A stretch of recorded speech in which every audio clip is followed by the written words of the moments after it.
بسم اللہ الرحمن الرحیم اللہم صلی علی محمد کما تحب و ترضی لہ۔ آپ دیکھ رہے ہیں قرب درود چینل۔ میرے تمام دیکھنے والوں اور سننے والوں کو میرا محبت بھرا سلام۔ آج کی گفتگو جو ہے نا، واصف علی واصف رحمۃ اللہ علیہ کے ایک مضبوط فکرے سے شروع کرتے ہیں کہ ایک بڑا ہی مضبوط فکرہ ہے۔ کہا ہے کہ اگر تجھے شک ہو جائے نا کہ فلاں بندہ اللہ والا ہے تو اس کو پکڑ لے اور اس کو کبھی نہ چھوڑ، تو اپنی منزل پا لے گا۔ اس فکرے کے مطابق یہ عرض کروں کہ اگر آپ کو شک بھی ہو جائے نا کہ فلاں بندے کے پاس درود پاک کا علم ہے تو اس کو پکڑ لیں، کسی گمان، کسی شک، کسی دلیل کی بنیاد پر اس کو نہیں چھوڑنا۔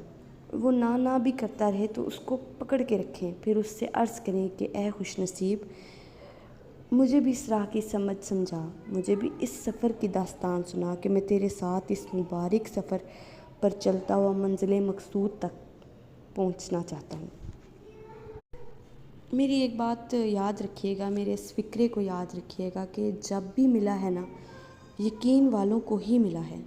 اس راہ پر آنا تو یقین بنا کر آنا، پکا یقین بنا کر آنا کہ اس سفر میں جھکڑ آئیں، طوفان آئیں، وسوسے آئیں، دلائل آئیں، لیکن آپ کا یقین اتنا پختہ ہو کہ آپ کو کوئی ڈگمگا نہ سکے، کوئی ہلا نہ سکے، کوئی گرا نہ سکے، کوئی اس رستے سے ہٹا نہ سکے، تب جا کر آپ منزل تک پہنچ پائیں گے۔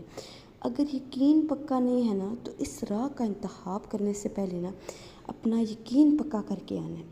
کچے یقین کے ساتھ آئیں گے نا تو وسوسے، سوچیں، گمان، دلائل آپ کو کبھی بھی منزل مقصود تک پہنچنے نہیں دیں گی۔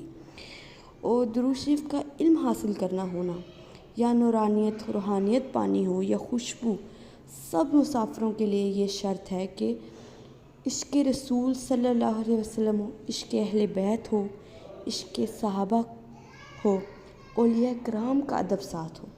یہ 4 کام کر لینا تو درود شریف کا باطن آپ کے مقدر کے مطابق انشاءاللہ ضرور کھلے گا۔ بالخصوص آپ درود ابراہیمی کا سفر شروع کر رہے ہیں نا، تو یہ افضل ترین درود پاک ہے۔ کوئی بھی درود کا صیغہ لے لیں، لیکن جن لوگوں کو درود ابراہیمی پڑھنے کا شرف حاصل ہوتا ہے نا، ان کے تو مقدر کی میں کیا ہی بتاؤں، کتنے ان کے مقدر روشن ستارے کی طرح ہوتے ہیں جن کو اس کی کثرت نصیب ہوتی ہے۔ زبانی کلامی گفتگو تحریروں سے کام نہیں چلتا، اخلاص سے، محبت سے، یقین سے درود ابراہیمی کا سفر شروع کرنا پڑے گا۔ درود ابراہیمی پر آنا پڑے گا، درود ابراہیمی کو دوست بنانا پڑے گا، درود ابراہیمی کا ہاتھ پکڑنا پڑے گا، تب ان منازل سے، ان رستوں کی واقفیت ہوگی کہ اس کے علاوہ کوئی اور طریقہ کار نہیں ہے۔